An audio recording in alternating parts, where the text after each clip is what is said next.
कुटुंब आईएएस की ओर से आप सभी का स्वागत करता हूं। आज का हमारा टॉपिक है नालंदा विश्वविद्यालय का इतिहास जानना। प्राचीन नालंदा विश्वविद्यालय की स्थापना गुप्त काल के दौरान 5वीं सदी में कुमारगुप्त प्रथम ने किया था। इतिहास के अनुसार 1193 में खिलजी के आक्रमण के बाद इसे निस्तोनाबूद कर दिया गया। इस आक्रमण के दौरान यहाँ पे आग लगा दी गई। उस समय नालंदा विश्वविद्यालय के पुस्तकालय में इतनी किताबें थी कि कई हफ्तों तक आग बुझ नहीं पाई। इस आक्रमण में यहाँ पे कार्य करने वाले धर्माचार्य और बौद्ध भिक्षुकों को भी मार डाला गया। प्राचीन नालंदा विश्वविद्यालय का पूरा परिसर एक विशाल दीवार से घिरा हुआ था, जिसमें प्रवेश करने के लिए एक मुख्य द्वार आगे था और उत्तर से दक्षिण की ओर मठों की कतार थी और उनके सामने अनेक भव्य स्तूप और मंदिर थे। मंदिरों में भगवान बुद्ध की मूर्तियां स्थापित की गई थी, जो अब नष्ट हो चुकी है। नालंदा विश्वविद्यालय की दीवार के जो अवशेष आज भी इतनी चौड़ी है कि उनके ऊपर ट्रक भी चलाया जा सकता है। पटना से 90 किलोमीटर और बिहार शरीफ से करीब 12 किलोमीटर दक्षिण की ओर इस विश्वविद्यालय का प्राचीन खंडहर आज भी मौजूद है। आइए जानते हैं इससे रिलेटेड कुछ मुख्य तथ्य। नालंदा विश्वविद्यालय की जो कला और उसके जो नमूने थे, उसको देख के आज भी वैज्ञानिक इस पे रिसर्च करते हैं। इस विश्वविद्यालय में 300 कमरे, 7 बड़े कक्ष और अध्ययन के लिए 9 मंजिल की एक पुस्तकालय था, जिसमें एक समय में 3 लाख से भी अधिक किताबें मौजूद होती थी।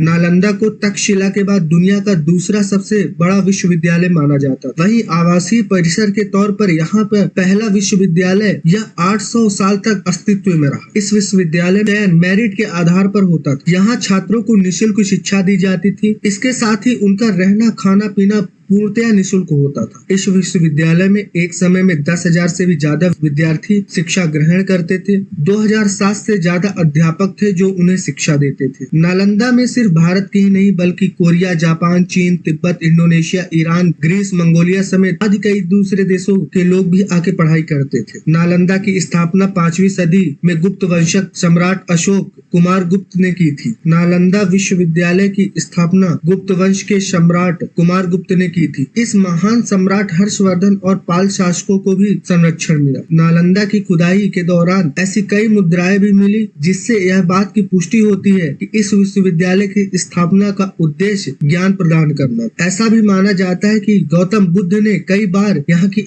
यात्रा की थी। इतिहास के अनुसार नालंदा विश्वविद्यालय में एक धर्मगुंज नाम की एक लाइब्रेरी थी, जिसका नाम सत्य का पर्वत था।